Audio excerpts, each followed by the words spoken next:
6 की जो राजस्थान अध्ययन की बुक है उसमें हमने 2 चैप्टर पढ़ लिए हैं। तो अभी आज हम पढ़ने वाले हैं अध्याय 3, जिसका नाम है इतिहास जानने के स्रोत। ठीक है, हमने राजस्थान का परिचय पढ़ा, हमने राजस्थान का इतिहास पढ़ा कि राजस्थान मतलब कैसा था पहले। अभी हम देखेंगे इतिहास जानने के स्रोत कि हमने राजस्थान के बारे में जाना है तो उसके स्रोत क्या है, हमें किन चीज़ों से जानकारी मिलती है। तो आइए, प्राचीन काल के इतिहास के अध्ययन से हमें सभ्यता के क्रमिक विकास का ज्ञान होता है। ठीक है, जब हम प्राचीन काल का इतिहास देखते हैं तो हमें सभ्यता के एक क्रमिक मतलब सभ्यता का विकास एक क्रम में हुआ है ना। इतिहास जानने के अनेक स्रोत होते हैं। स्रोत मतलब कुछ भी वस्तु जो हमें मिल रही है इतिहास की, पुराने ज़माने की, तो हम क्या करते हैं फिर उससे हम अंदाज़ा लगाते हैं, हम उससे देखते हैं कि हाँ ये उस समय का इतिहास ऐसा रहा होगा। तो जो स्रोत होते हैं ना वो 2 प्रकार के होते हैं, उन्हें 2 भागों में हम व्यक्त करते हैं। नंबर 1 आता है पुरातात्विक स्रोत और दूसरा आता है साहित्यिक स्रोत। तो पुरातात्विक स्रोत वो होते हैं जैसे कोई भी वस्तु है, ठीक है, जैसे कोई कलाकृति मिल गई, कोई बर्तन मिल गया, सिक्के मिल गए, मुद्रा मिल गई, ये सब जो वस्तु होती है ये पुरातात्विक होती है। जबकि दूसरा होता है साहित्यिक स्रोत। साहित्यिक स्रोत मतलब जो साहित्य होता है ना, हर समाज का एक साहित्य होता है। तो इतिहास में भी साहित्य लिखा गया था, तो जो लिखी हुई जो किताबें हैं, जो लिखा हुआ है हमें जो मुद्रित अवस्था में मिलता है या तो छपा हुआ मिले, ठीक है, तो वो साहित्यिक स्रोत कहलाता है।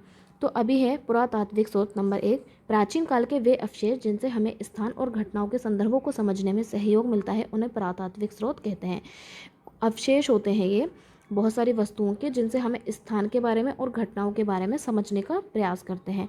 ऐसे स्रोतों में कौन कौन से आते हैं, देखिए, अभिलेख, मुद्रा, स्मारक हो सकता है, कोई कलाकृति हो सकती है, उत्खनन से प्राप्त कोई सामग्री, जैसे हम खुदाई कर रहे हैं, खुदाई करते करते हमें पुराने ज़माने का कोई बर्तन मिल गया, ठीक है, उस पर कुछ लिखा हुआ है, या कुछ भी स्रोत मिल गया, कोई उपकरण मिल जाए, तो इनसे तत्कालीन जनजीवन को हम समझ सकते हैं। तत्कालीन मतलब होता है उस समय का ना, तो उस समय का जो जनजीवन था उससे हम इन स्रोतों को समझ सकते हैं। पुरातात्विक स्रोत संक्षेप में इस प्रकार है, तो कुछ के उदाहरण दिए हैं। तो नंबर 1 यहाँ है अभिलेख। तो अभिलेख क्या है, देखिए, यह है हमें शिलालेखों। शिलालेख क्या होती है, पत्थर की पट्टिकाएँ, पत्थर की जो पट्टी होती है उन्हें हम शिलालेख कहते हैं।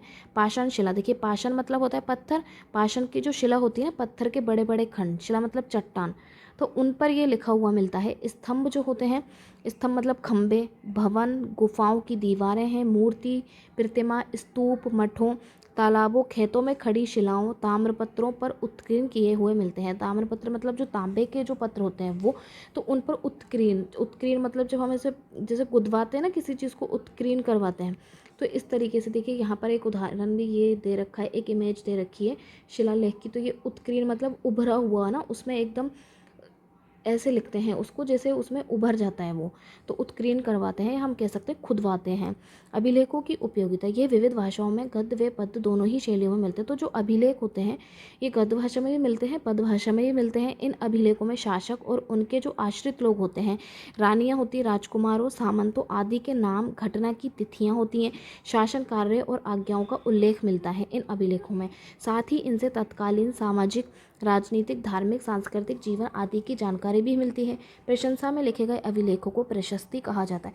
तो जैसे राजा रानियों के बारे में लिखा गया है, सामंतों के, राजकुमारों के बारे में लिखा गया है, या किसी भी समाज की जैसे तत्कालीन राजनीतिक, धार्मिक स्थिति लिखी गई है, तो वो तो क्या कहलाएगा, अभिलेख कहलाएगा। लेकिन अगर किसी की प्रशंसा में लिखा है, जैसे कोई राजा अगर बहुत अच्छा था, उसकी तारीफ करने के लिए अगर कोई अभिलेख लिखा गया है ना, तो उसको हम क्या बोलते हैं, प्रशस्ति। प्रशस्ति बना है प्रशंसा से ना, प्रशंसा मतलब किसी की तारीफ में जो लिखा जाएगा वो प्रशस्ति कहलाएगा।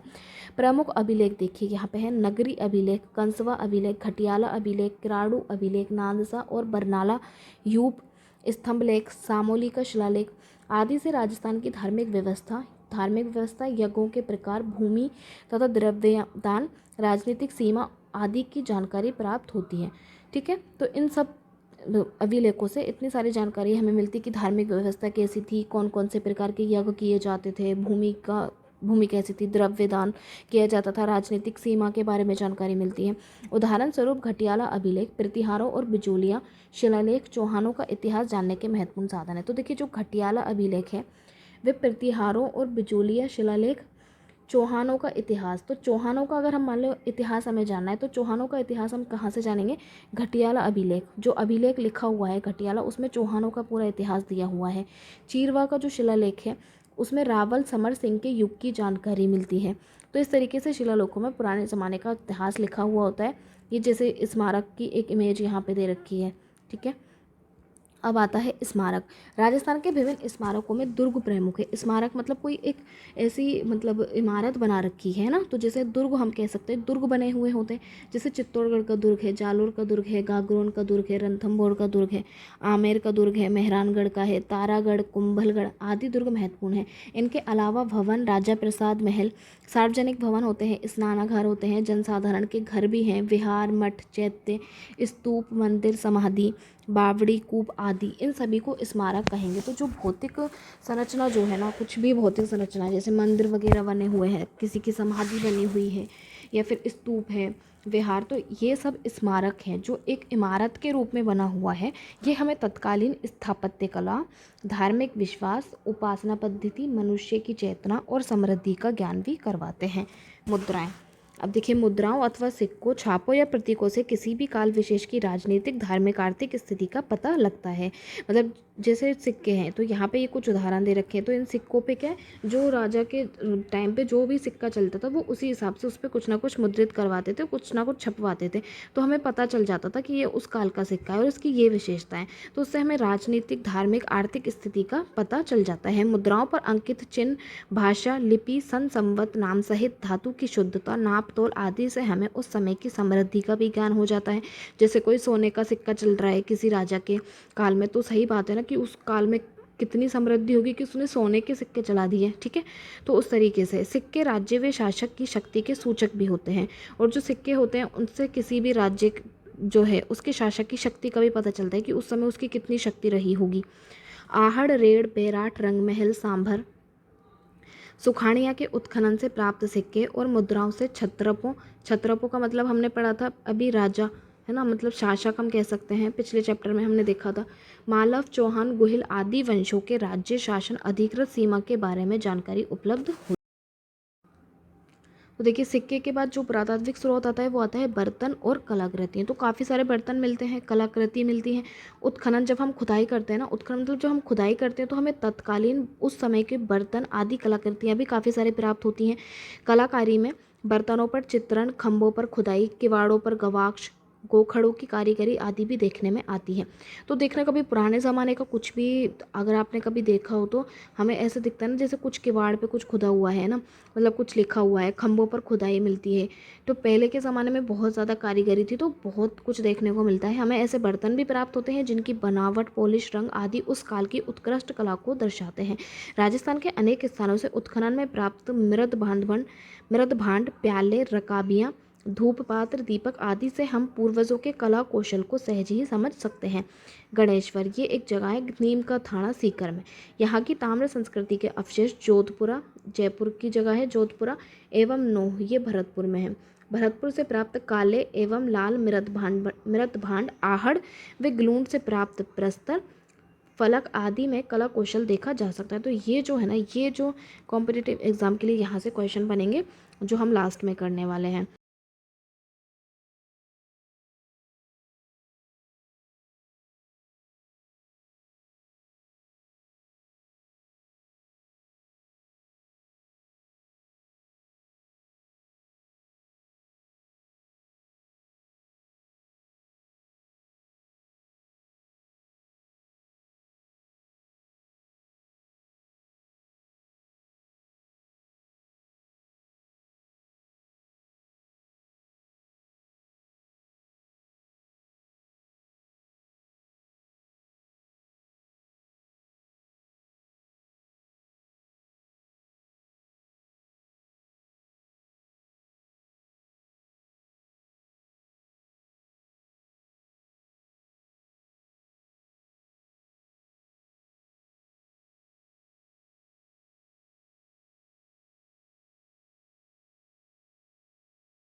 और सेकंड क्वेश्चन है पुरातात्विक स्रोत किसे कहते हैं। तो हमने सबसे स्टार्टिंग में यही पढ़ा था कि पुरातात्विक स्रोत क्या है।